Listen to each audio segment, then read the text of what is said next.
Hi guys, Lillian the Vegan here with another recipe for vegan gyoza. Gyoza is actually a lot easier to make than some people imagine, and I am not making my own homemade gyoza pastry. We can buy it anywhere here in Japan as you can overseas. This recipe makes about 30, and there are only 4 ingredients in my filling: cabbage, tofu, kombu dashi and chili flakes. So check out the recipe, hope you like it, and hope you give it a try.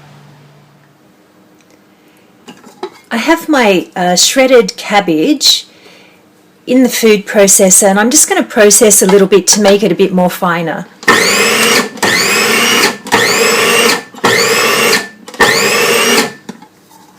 Yep, that's perfect. This is more the consistency or the size of the cabbage that I like for the gyoza. So pop that into a bowl. Once you've removed the cabbage from the food processor, you're going to add the firm tofu that has been deep fried in oil. I'm using 250 grams of the deep fried firm tofu. Pop that into the food processor along with the kombu dashi. I'm using 1 teaspoon of kombu dashi, which is a kombu powdered stock. And I'm also going to add half a teaspoon of crushed dried chilies. You can also use fresh and adjust the amount of chili that you want to use in your recipe. That goes in. Process the tofu.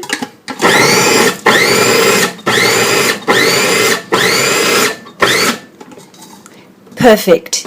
You want the tofu to sort of resemble minced meat, which is one of the ingredients that normally goes into a gyoza. So the tofu is looking like that, perfect. And you're going to mix that in with the cabbage. So I've processed my tofu, 250 grams of tofu, 150 grams of cabbage, 1 teaspoon of kombu dashi, and half a teaspoon of dried chili flakes. Using your hands or your fingers, I just want you to bring all the mixture together. That's only going to take a few seconds, and then your gyoza pastry is ready to be filled with this beautiful tofu and cabbage filling. How to make gyoza. First, I take my store-bought gyoza sheet, dip my finger in some water and go around the edges with the water. Then you're going to grab your gyoza filling, place the gyoza filling in the center of the gyoza, and basically what you're doing is going to pinch the gyoza together. Fold, pinch, fold, pinch, fold, pinch, fold, pinch. Gyoza. That's easy, isn't it?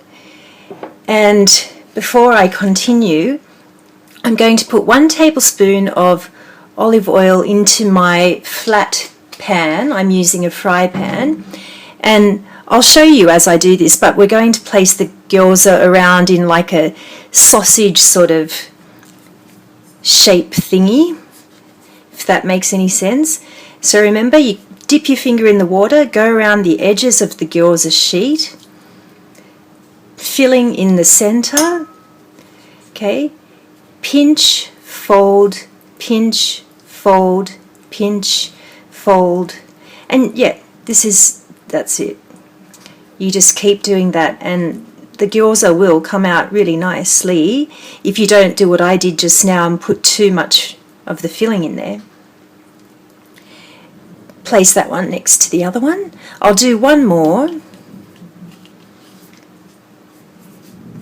Water around the edges.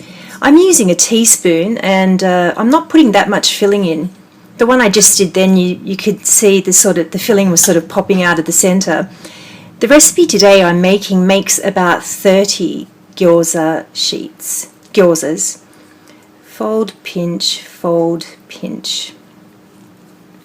Beautiful. That's easy, isn't it? Okay, so I'm going to keep doing that, and I'll show you what I do once all the gyoza's in the fry pan and ready to cook. I've finished making my gyoza and it's looking perfect. So remember I put into the fry pan before I made the gyoza 1 tablespoon of olive oil. So now once the gyoza is in the fry pan, I'm going to add 3 tablespoons of water. Go around the pot, 3 tablespoons of water. Okay, and now you're going to cover the fry pan with a lid and let that simmer on the lowest heat possible. I really turn my heat, down to the lowest heat I can, and I let that steam for 10 minutes. I'll show you what happens after 10 minutes. Basically, you let it go, let it steam until all the water's evaporated, and then the gyoza's ready. The water has evaporated, but now what you want to do is turn the heat up to high, because now you're going to brown the bottom of the gyoza. At the moment the gyoza is not brown, so that'll take about 1 minute to brown. The gyoza is now ready to put on the plate. Turn the heat off.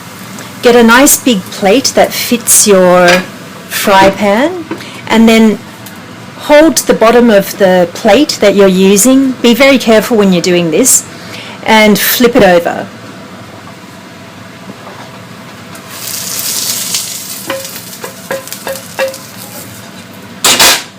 Don't worry if that happens, because I'm going to fix it now using my spatula.